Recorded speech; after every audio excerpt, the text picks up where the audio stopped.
નમસ્કાર વિદ્યાર્થી મિત્રો, સંદીપ પટેલ સર એજ્યુકેશન ચેનલમાં આપનું હાર્દિક સ્વાગત છે। બાળકો, આજે આપણે જોઈ રહ્યા છીએ ધોરણ 4 સ્વાધ્યાય પોથી ભાગ 5 ની અંદર વિષય ગણિત પ્રકરણ નંબર 14 સ્માર્ટ ચાર્ટ તેનું સંપૂર્ણ સોલ્યુશન બાળકો આપણે આ વિડીયોની અંદર જોવાના છીએ। વિડીયો જોતા પહેલા મારી ચેનલને સબસ્ક્રાઇબ કરો, બેલ આઇકન દબાવો જેથી તમને રોજ નવા વિડીયો નોટિફિકેશન મળતું રહે। મારો વિડીયો ગમે તો તેને લાઈક કરો, કોમેન્ટ કરો અને બીજા બાળકો સુધી તેને શેર કરો। તો બાળકો, આપણે આ વિડીયોને શરૂઆત કરીએ તો અહીંયા પહેલો પ્રશ્ન આપવામાં આવ્યો છે બાળકો। તો પહેલા પ્રશ્નની અંદર શું કીધું છે? તો નંબર 1 પાના નંબર 37 ની અંદર તમારા ગુજરાતી પાઠ્યપુસ્તકમાંથી કોઈ એક ફકરાનું અનુલેખન કરો, તેને ધ્યાનથી વાંચન કરો અને તે પરથી પ્રશ્નોના જવાબ આપો। તો અહીંયા આપણે અનુલેખન લખ્યું છે, એક સમય શિયાળ વનમાં ફરી રહ્યો હતો, શિકાર શોધમાં હતો, પરંતુ કોઈ પ્રાણી ન દેખાતા તે એક ઝાડ નીચે હતાશ થઈને બેઠો હતો। એવામાં એક બકરીનું બચ્ચું આમ તેમ કૂદકા મારતું તેની નજરે પડ્યું। સિંહે તેને પકડી લીધું, પરંતુ મારણના તેના જીવ ચાલ્યો નહીં। તો તેને દયા આવી, મનમાં થયું કે જો મારું બચ્ચું મને વાલ છે તો તમે સૌ તો પોતાના બચ્ચાને વાલ હોય જ, આથી તેને બકરીના બચ્ચાને વાલા હશે, આથી તેને જવા દીધું। તો બાળકો, તેના આધારે અહીંયા પ્રશ્નોના જવાબ આપ્યા છે। તો શું કીધું છે? તો આપણે પહેલો પ્રશ્ન જોઈએ કે કયો શબ્દ સૌથી વધુ વખત આવે છે, કેટલી વખત? તો બચ્ચું શબ્દ 4 વખત આવે છે। નંબર 2 કયો શબ્દ સૌથી ઓછી વખત આવે છે, કેટલી વખત? તો સી શબ્દ 2 વખત આવે છે। બાળકો, આપણે ત્રીજો પ્રશ્ન જોઈ રહ્યા છીએ, કુલ કેટલા જોડાક્ષર છે, ગણો અને લખો। તો કુલ 6 જોડાક્ષર છે। નંબર 4 4 મૂળાક્ષરોથી બનતા કુલ કેટલા શબ્દો છે, ગણો અને લખો। તો 4 શબ્દથી મૂળાક્ષરથી બનતા 3 શબ્દો છે। નંબર 4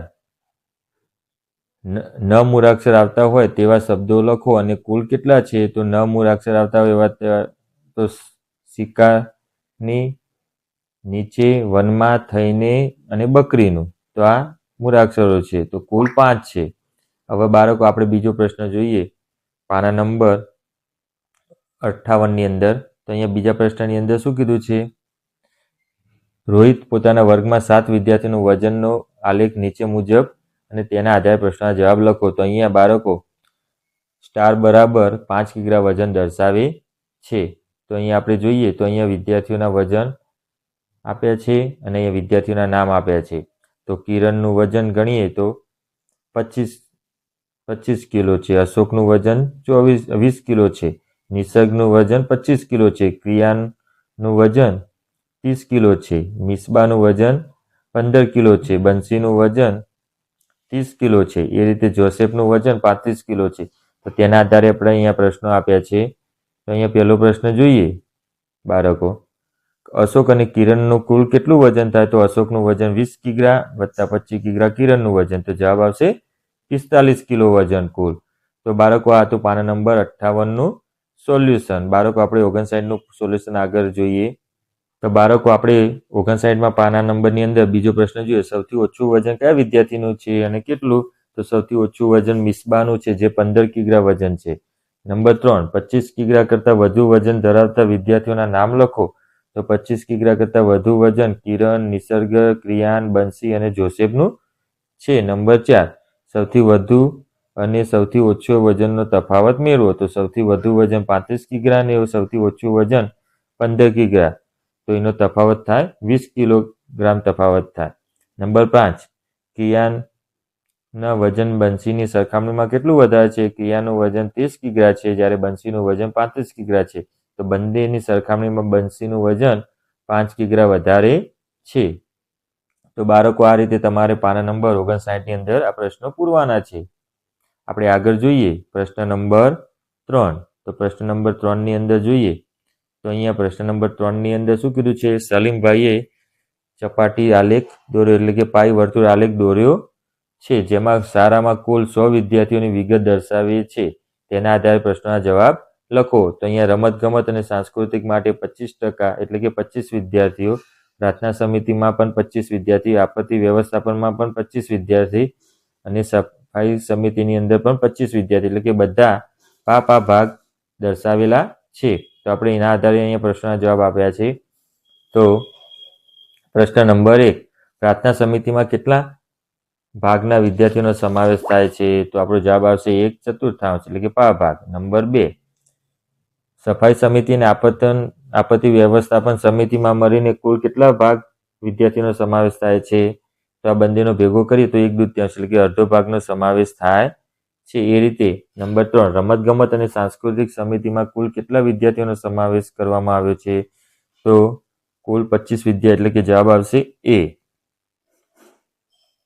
બાળકો આપણે આગળ જોઈ રહ્યા છીએ પાના નંબર 60. પ્રશ્ન નંબર 4, સફાઈ સમિતિમાં કુલ કેટલા ભાગના વિદ્યાર્થીઓ છે? તો જવાબ આવશે B બરાબર 1/4. નંબર 5, પ્રાર્થના સમિતિના વિદ્યાર્થીઓને વર્ગમાં બેસાડી દઈએ તો કેટલા વિદ્યાર્થીઓ બાકી રહેશે? તો પ્રાર્થના સમિતિના વિદ્યાર્થીઓને બેસાડી દઈએ તો વર્ગમાં 75 વિદ્યાર્થીઓ બાકી રહેશે. તો આ હતું પાના નંબર 60ની અંદર પ્રશ્ન નંબર 3નું સોલ્યુશન. આપણે પ્રશ્ન નંબર 4નું સોલ્યુશન જોઈએ. તો બાળકો પ્રશ્ન નંબર 4માં શું કહે છે? જલ્પા ધોરણ 4ની પરીક્ષામાં વિવિધ વિષયોમાં કુલ 40 ગુણમાંથી મેળવેલા ગુણોની યાદી નીચે મુજબ આપેલી છે. તેના આધારે આલેખ પૂર્ણ કરી પ્રશ્નના જવાબ આપો. તો ગણિતમાં 36, ગુજરાતીમાં 30, પર્યાવરણમાં 39, અંગ્રેજીમાં 27 અને હિન્દીમાં 33. તો બાળકો એ રીતે અહીંયા એક ચોરસ બરાબર 3 ગુણ દર્શાવેલા છે. તો એ રીતે અહીંયા આપણે આલેખ દોરેલો છે. તો તમારે બાળકો આ રીતે આલેખ તમારા સ્વાધ્યાય પોથીની અંદર દોરવાનો છે. તો દરેક બાળકો ગણિતના, ગુજરાતીના, પર્યાવરણ, અંગ્રેજી અને હિન્દી, તો દરેકનું તમે અહીંયા જોઈ શકો છો. તમારે આ રીતે તમારે આલેખ તમારા સ્વાધ્યાય પોથીની અંદર દર્શાવવાનો છે. તો બાળકો એના આધારે અહીંયા પહેલો પ્રશ્ન આપવામાં આવ્યો છે. તો પ્રશ્ન નંબર 1, જલ્પા સૌથી ઓછા ગુણ કયા વિષયમાં મેળવ્યા? તો જલ્પાએ સૌથી ઓછા ગુણ અંગ્રેજી વિષયમાં મેળવ્યા. આપણો જવાબ આવશે અંગ્રેજી વિષય. તો 27 ગુણ આવ્યા. બાળકો આપણે 61માં પાના નંબરની અંદર પ્રશ્ન 2 જોઈએ. સૌથી વધુ ગુણ કયા વિષયમાં આવ્યા? તો સૌથી વધુ ગુણ પર્યાવરણ વિષયમાં આવ્યા, 39. નંબર 3, 35 કરતાં વધુ ગુણ કયા વિષયમાં આવ્યા? તો 35 કરતાં ગણિત, પર્યાવરણ વિષયમાં આવ્યા. નંબર 4, ગુજરાતી કરતાં ગણિતમાં કેટલા વધારે ગુણ આવ્યા? તો ગણિતમાં 36 ગુણ અને ગુજરાતીમાં 30, તો 6 ગુણ વધુ ગણિતમાં આવ્યા. નંબર 5, જો પર્યાવરણ, હિન્દી, ગુજરાતીના ગુણનો સરવાળો કરવામાં આવે તો કેટલો મળે? 100 કરતાં વધારે કે ઓછો? તો બાળકો આ 3 વિષયનો સરવાળો કરીએ તો આપણને 92 મળે, તો જે 100 કરતાં ઓછો છે. તો આ રીતે તમારે સ્વાધ્યાય પોથીની અંદર લખવાનું છે બાળકો. આપણે આગળ જોઈએ. અહીંયા વિદ્યાર્થીઓનો પ્રશ્ન નંબર 5 જોઈએ. તો તમને અહીંયા આવો આલેખ આપ્યો છે કે એક શાળામાં વિદ્યાર્થીને મનપસંદ વાનગીની વિગતો નીચેના ચિત્રમાં આલેખન દ્વારા દર્શાવી છે. તે પરથી પ્રશ્નના જવાબ આલો. તો અહીંયા એક ત્રિકોણ બરાબર 4 વાનગી દર્શાવેલી છે. તો ગુલાબજાંબુ છે, અહીંયા નીચે જોઈએ તો ગુલાબજાંબુ, લાડુ, ચોકલેટ બરફી, સીતાફળ રબડી અને બાસુંદી આપેલી છે. તો તેના આધારે તમારે પ્રશ્નના જવાબ પાના નંબર 62ની અંદર પૂરવાના છે. તો આપણે પાના નંબર 62માં જોઈએ. તો પાના નંબર 62ની અંદર પ્રશ્ન 1, કઈ વાનગીમાં સૌથી વધુ વિદ્યાર્થીઓ મનપસંદ છે? તો ગુલાબજાંબુ સૌથી વધુ વિદ્યાર્થીઓને મનપસંદ છે. નંબર 2, સીતાફળ રબડી કેટલા બાળકોને ભાવે છે? તો સીતાફળ રબડી 40 બાળકોને ભાવે છે. નંબર 3, ચોકલેટ બરફી કરતાં ગુલાબજાંબુ પસંદ કરતા હોય તેવા વિદ્યાર્થીઓની સંખ્યા કેટલી વધારે છે? તો ચોકલેટ બરફી કરતાં ગુલાબજાંબુ પસંદ કરતા તેવા વિદ્યાર્થીઓની સંખ્યા 12 વધારે છે. નંબર 4, કઈ વાનગી ગોળાકાર છે? કેટલી સંખ્યામાં? તો લાડુ અને ગુલાબજાંબુ જે ગોળાકાર છે તે કુલ 68 સંખ્યા છે. નંબર 5, બાસુંદી પસંદ કરતા હોય તેવા વિદ્યાર્થીઓ કેટલા છે? તો બાસુંદી પસંદ કરતા હોય તેવા વિદ્યાર્થીઓ 44 છે. તો આ હતા બાળકો પાના નંબર 62નું સોલ્યુશન. આપણે આગળ જોઈએ તો અહીંયા પ્રશ્નો આપ્યો છે. પ્રશ્ન આપ્યા છે. પ્રશ્ન 6, સાવનભાઈની રમકડાની દુકાન છેલ્લા 3 દિવસ શનિ, રવિ, સોમ વેચેલા રમકડાની સંખ્યા નીચે મુજબ છે. તેના આધારે વર્તુળ આલેખ બનાવો. તેમાં વિવિધ ભાગોમાં રંગ દર્શાવો.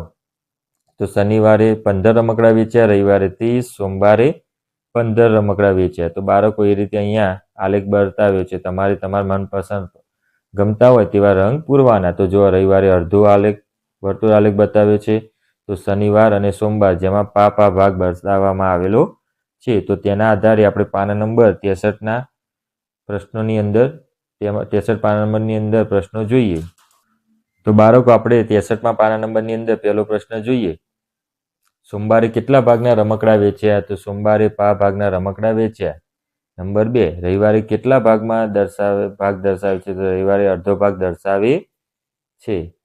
તો અહીંયા રવિવારે સોમવારે કુલ રમકડા કેટલા ભાગ દર્શાવે છે? તો અડધો ભાગ ચેકી દો, પા ભાગ ચેકી દો, તો પોણો ભાગ દર્શાવે છે. નંબર 4, જો કુલ રમકડામાંથી રવિવારે રમકડા કાઢી લઈએ તો કેટલા ભાગ બાકી રહેશે? તો કુલ રમકડામાંથી રવિવારના રમકડા કાઢી દઈએ તો પા ભાગ અને પોણો ભાગ ચેકી દઈએ, અડધા ભાગના રમકડા બાકી રહેશે. નંબર 5, કુલ કેટલા રમકડા વેચ્યા? તો કુલ 60 રમકડા વેચ્યા. તો આપણો જવાબ આવશે કુલ 60 રમકડા વેચ્યા. તો બાળકો એ રીતે અહીંયા તમારે પ્રવૃત્તિ કરવાની છે દરેક બાળકો. તો બાળકો આપણે જોયા ધોરણ 4 સ્વાધ્યાય પોથી ભાગ 5ની અંદર વિષય ગણિત પ્રકરણ નંબર 14 સ્માર્ટ ચાર્ટ તેનું સંપૂર્ણ સોલ્યુશન બાળકો આપણે આ વિડીયોની અંદર નિહાળ્યું. તમને તો મારો વિડીયો ગમ્યો હોય તો મારી ચેનલને સબસ્ક્રાઇબ કરો, બેલ આઇકન દબાવો, જેથી તમને રોજ નવા નવા વિડીયો નોટિફિકેશન મળતું રહે. આવજો બાળકો, આવતીકાલે આપણે ફરીથી મળીશું. Good night.